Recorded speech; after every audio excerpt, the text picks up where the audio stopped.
I've got a swamp back here, lots of mosquitoes. We're going to hit 100 degrees today, and I've got a bite zipper pole that we're going to convert into a fishing pole and see how it goes. So stay tuned.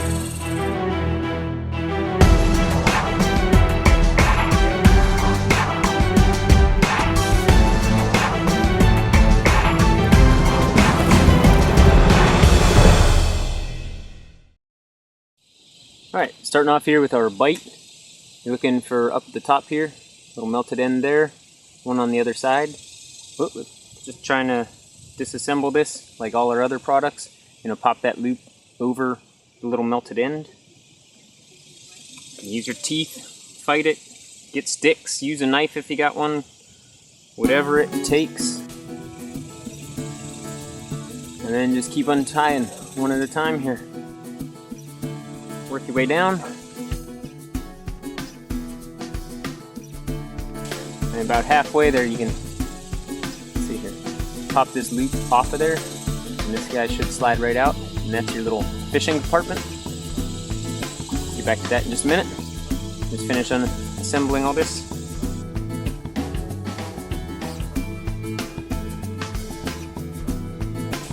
Alright, so here we've got a length of gutted paracord, so you can use that to tie these split rings onto a pole and use that as a little eyelet. I'll show you how to do that in a minute.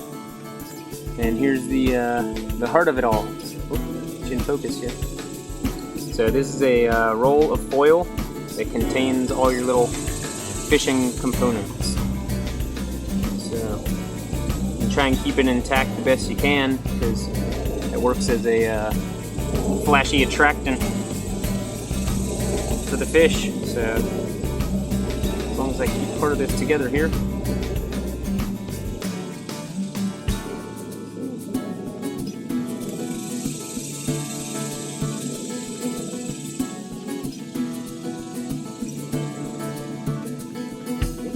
Drop the sinker. Alright. Not sure if that's all in frame. So got a split shot weight here. Got a little bundle of fishing line. And if you kind of open that up, you'll see there's a hook in there. So go ahead and pull that guy out. So there's your hook. And then set that on the ground, so we'll drop it. And then this is all 10 feet of fishing line. You can see up at the top, focus maybe, up here at the top there's a loop around it, and you just want to try and separate it. So the top loop there holds it all together, so it's in a usable loop. That's just an overhand knot around it, so you undo that and you've got a nice usable coil of fishing line.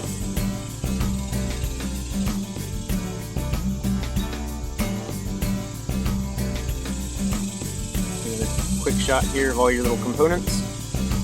And this is all contained in our bite zipper pole. So I went ahead and cut it off the melted ends of the paracord here, and I'm going to show you how you can get a lot more line out of this, a lot more usable stuff. You fray out these ends here.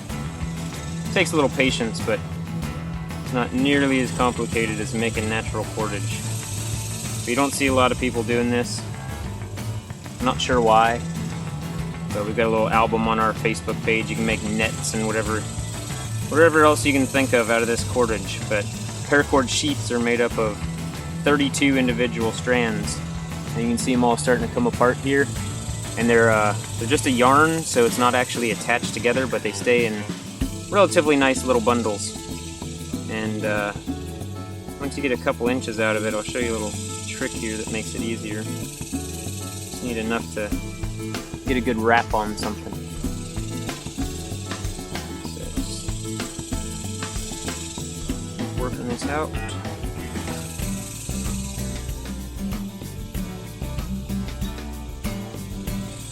We'll give this a shot and see if that's enough to work with. So just grab a little stick, try and isolate one of your strands, and then give it a couple wraps around the stick so it holds itself on there. Try and wrap it back over itself so it gets a good grip on the stick. And then, Not sure if I was in screen there. Yeah, once you get a good grip on that stick, you can spin it. That gives you a handle, and you can just keep working down the sheath, and that'll allow you to pull out one strand at a time here. So, all right. So there you go. You can see I got one of these strands out. Ooh, out of focus again. So there's one strand individually, and then to keep it from fraying more, all you want to do is just come in here, pop on a quick little overhand knot at either end, just like so, and then that'll keep that from fraying anymore. Or if you'd prefer, you've got tons of tiny little strands within this yarn, so that's what you would use to hang a needle on for navigation or something, just tiny little fibers. Really all I need is one of these strands, so I'm going to leave the rest of my paracord together. It's easier to carry that way, and I don't even need this whole thing, so I'm just going to go ahead and cut it in half and set the other piece aside. Pop another overhand knot in here. And there's a couple of ways here. Ideally what I want to do, I've got a bamboo rod here that I got. I don't know how long it is, 8 feet maybe.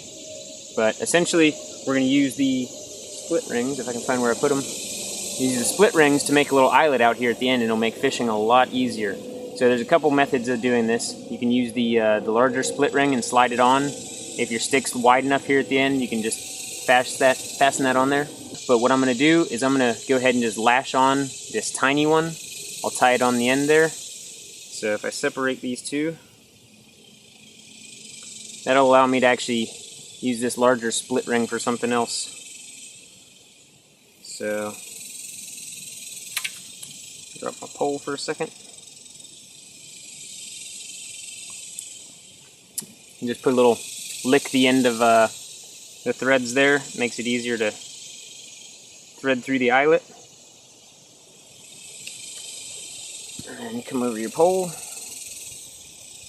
And go ahead and use whatever knot you prefer to fasten this guy on here. Off a little constrictor knot. And I'm going to go ahead and just cut off this excess here so it's not interfering later on. So, got this guy fastened on here, and that'll allow us to run our fishing line out through the end of the pole. So the fishing line can jig up and down just from the end here. And what I'm hoping to do, go ahead and undo this guy. So like I mentioned, you get a little loop here. If you undo that overhand knot at the top of it, then this comes undone, and just unwind all your fishing line. No knots, no mess. Okay, get to the center loop of it there, just work back to one of the ends. Alright, so I've got one end here. I'm just going to thread that through my eyelet. And then this back end of it, this is where I'm going to use my my bigger split ring. So I'm just going to tie an overhand knot on a bite. So I get a little loop.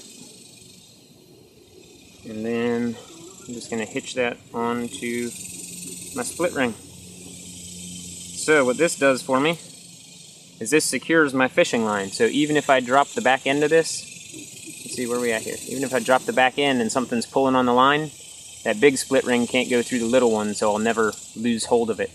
And then it'll allow me, I can pull on this piece to jig the lure up and down. Got my piece of foil here that I pulled out earlier. I went ahead, tied my hook on the end, got the split shot added on there, and really, I mean, it'll probably depend how you get the aluminum off or what shape you're going to be left with, but honestly all you want to do is just kind of put it on here in a way that you hopefully won't lose it, and kind of want it to be a little goofy shaped anyway, and have a little sporadic motion to it, and that'll hopefully attract the fish. I'm going to go ahead and pop it up over the tip of the hook there just to keep it from sliding back, and you know, do a little twist or something, and hopefully you know, that'll be enticing enough to catch a fish. The problem is, I don't even know if there's any fish in this water, so I'll go toss it in the water, see how it looks, and maybe we'll catch something, maybe we won't. I'll get back to you.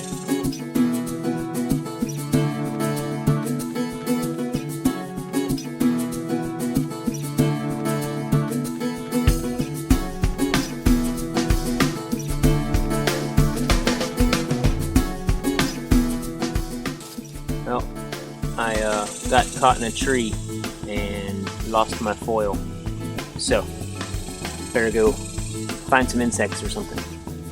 Okay, I got a cockroach and a bobber. I'll give that a shot. Charge the battery pack. It won't even let me.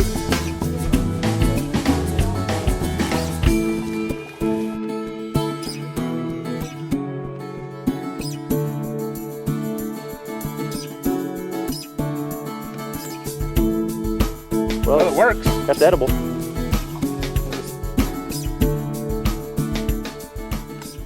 Okay guys, improvised fishing pole with a bite in a swamp equals turtle. We used a cockroach for bait and this little guy got him. We unhooked him, he's good to go, we're not gonna eat him, and we'll set him back in the water. But hey, it worked and we could have had dinner there. So, outcome, Dustin? Outcome successful. Success. Probably the only manageable game you could have gotten out of this was a turtle, and you got a turtle. Got a turtle, and we've been here for what, maybe a couple hours, so leave it overnight, and good to go. So I just thought of something here. I mentioned earlier I put the big split ring here so that it doesn't go through the little eyelet up at the top, and I ended up, when I was using it, just leaving this kind of up at the top most of the time, just so I could get more fishing line in the water and get a little farther offshore. But what you could do is use your paracord sheath and all those little individual strands, tie them on here, and it'll allow you to extend your fishing line or your connected line. There's one hanging right there, real thin, so you could extend that all the way back to your hand, get, you know, more of the fishing line in the water. So even though you've only got 10 feet of fishing line, you've got 2 to 3 feet of all the cores, and you know, there's 32 of those, so you can get quite a bit extra line if you need to tie it off on the bank or something like that. So, successfully caught a turtle. Awesome. It works. The bite is always there when you need it. Hook it on a zipper, and someday could save your wazoo. Till next time.